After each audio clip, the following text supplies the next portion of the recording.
povero Gabbiano, hai perduto la compagna. E io che ci credevo, invece non mi verimmo più. Oh, veramente, voglio, ma non c'è più niente da incazzarsi.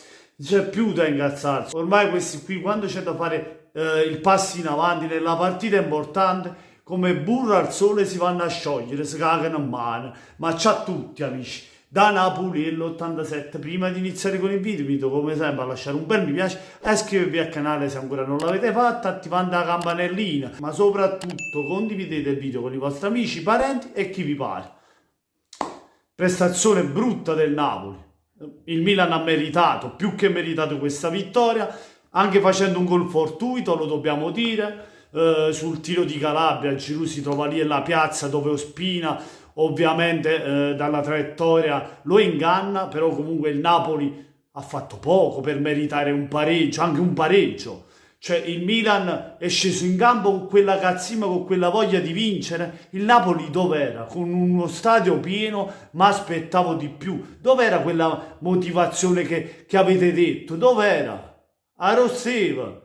Perché non ho visto un Napoli con quella voglia di aggredire l'avversario, con quella voglia. C'era Osimhen, poi Lobotka, i soliti passaggi. Ragazzi, io non lo so, io avrei messo più fisicità a centrocampo, avrei fatto giocare forse Anghissà, ma questo non vuol dire niente, una sostituzione, un giocatore diverso dall'altro. Oggi hanno deluso tutti, Zelinski, Fabian Ruiz, lo stesso Lobotka che è sempre lo stesso giochino, la difesa, cioè come si fa? Come si fa? Perché poi il Milan nel finale poteva fare anche il 2-0, ha creato di più, ha segnato anche un gol fortunoso, ma comunque ha creato di più di noi, ha meritato la vittoria, ha fatto la prestazione a differenza nostra. A differenza nostra che giocavamo in casa con uno stadio pieno.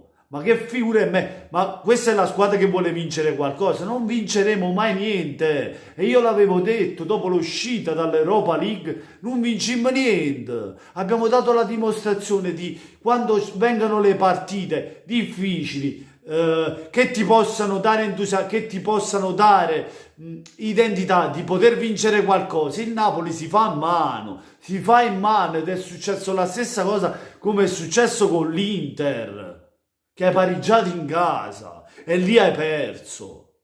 Oggi il Napoli non doveva perdere, doveva vincere se voleva ambire a qualcosa di più grande di lui stesso, perché diciamoci la verità, questo Napoli non lo è mai stato da scudetto.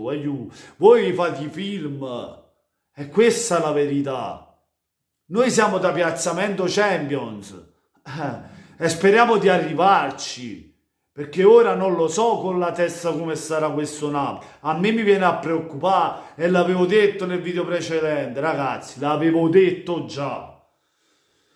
Niente, sono deluso, però io non mi voglio incazzare più di tanto, perché tanto dal Napoli me l'aspettavo, ragazzi, mi aspettavo un pareggio a dire la verità, sarei bugiardo a dire che perdeva questo Napoli. Però sapevo per certo che l'Inter per me resta la favorita per il campionato. Attenzione al Milan perché ora prende 3 punti pesantissimi qui al Maradona.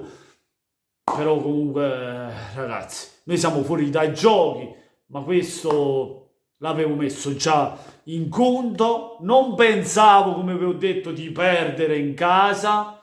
Cioè, poi con lo stato pieno, nemmeno un pareggio si è andato a pigliare. Vabbè. Niente, mi dispiace per quelli che sono andati al Maradona, che hanno riempito il Maradona, hanno pagato un biglietto, hanno fatto una fila enorme e alla fine si hanno visto sta partita e merda.